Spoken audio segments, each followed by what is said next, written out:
Baik, di sini saya akan menjelaskan mengenai Internet of Things atau IoT. Yang pertama, pengertian Internet of Things. Internet of Things adalah sebuah konsep yang berhubung dengan berbagai perangkat media komunikasi berbasis internet. Dengan adanya IoT, seorang user dapat saling terhubung dan berkomunikasi untuk melakukan aktivitas tertentu, mencari, mengelola, dan mengirim informasi secara otomatis. Jika membicarakan tentang IoT, konsep ini sepintas hampir serupa dengan M2M atau mesin-to-mesin. Akan tetapi sebenarnya kedua konsep ini memiliki perbedaan dari segi skala dan lingkup penggunanya. M2M di sini untuk merujuk pada teknologi yang memungkinkan komunikasi antara mesin-mesin tanpa melibatkan campur tangan manusia. Dengan kata lain, M2M lebih berfokus pada kerja sistem mesin untuk menjalankan sebuah program. Contoh paling mudah dilihat adalah pada pengoperasian mesin di sebuah pabrik. Di pabrik, mesin-mesin berjalan otomatis dan berkomunikasi antar sesama mesin saja. Jadi mereka bisa mengatur sendiri jalannya produksi tanpa perlu diintervensi oleh manusia. Selanjutnya ada cara kerja IoT. Pada dasarnya IoT beroperasi dengan sistem menghubungkan berbagai jenis perangkat seperti software dan hardware ke jaringan internet. Ada 3 komponen utama yang berperan penting dalam proses kerja IoT, yaitu sensor, gateway, dan cloud. Sensor yang digunakan pada konsep ini dapat berupa sensor gerakan, sensor cahaya, dan jenis sensor lainnya. Tujuan dari penggunaan komponen ini adalah untuk mengumpulkan data dari objek-objek fisik yang terhubung dengan jaringan internet. Nah, selain sensor berhasil mengumpulkan data tersebut, kemudian gateway berfungsi untuk mentransmisikan data itu ke cloud atau internet yang terhubung. Gateway di sini juga dapat memproses serta melakukan tindakan otomatis terhadap data yang ada, seperti mematikan atau menyalakan perangkat yang terhubung. Di sini AI dapat membantu IoT untuk mengoptimalkan fungsi perangkat. Kemudian yang terakhir, data yang sudah ditransmisikan tersebut kemudian dikirim ke cloud.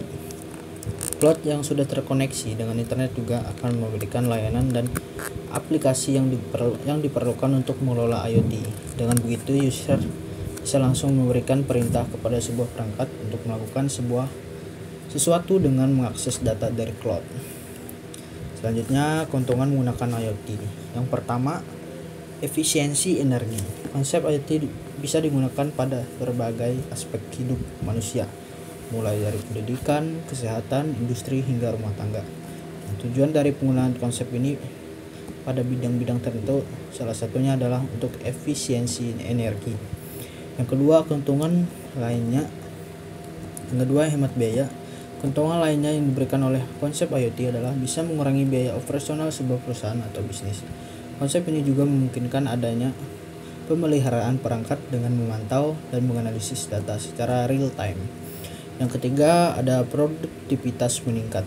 Dengan adanya sistem kerja yang kompleks seperti penggunaan sensor, konsep ini akan memudahkan user untuk memberikan perintah dan melakukan aktivitas.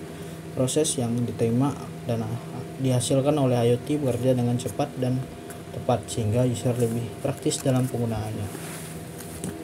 Kemudian ada tantangan IoT. Yang pertama ada keamanan data privasi. Seperti yang sudah dibahas pada bagian sebelumnya, sistem IoT terhubung dengan jaringan internet dan perangkat-perangkat lainnya. Hubungan ini tentunya bisa memberikan celah bagi para pelaku kejahatan cyber untuk melancarkan aksi peretasan IoT. Yang kedua ada regulasi rendah. Tidak hanya dari sistem IoT yang memungkinkan terjadi tantangan, dari pihak luar pun bisa memengaruhi kinerja sebuah sistem. Di setiap negara, penggunaan teknologi terbarukan yang menggunakan konsep IoT memerlukan regulasi dari pemerintah. Tujuan regulasi ini adalah untuk menjamin adanya keterikatan hukum tertentu apabila terjadi permasalahan di masa mendatang. Kemudian, contoh implementasi IoT di berbagai sektor. Yang pertama ada bisnis. Pada dunia bisnis, IoT memiliki peranan besar dalam peningkatan produktivitas dan efisiensi operasional perusahaan. Mesin atau perangkat di sebuah bisnis bisa dikoneksikan dengan jaringan IoT yang dipantau proses kinerjanya.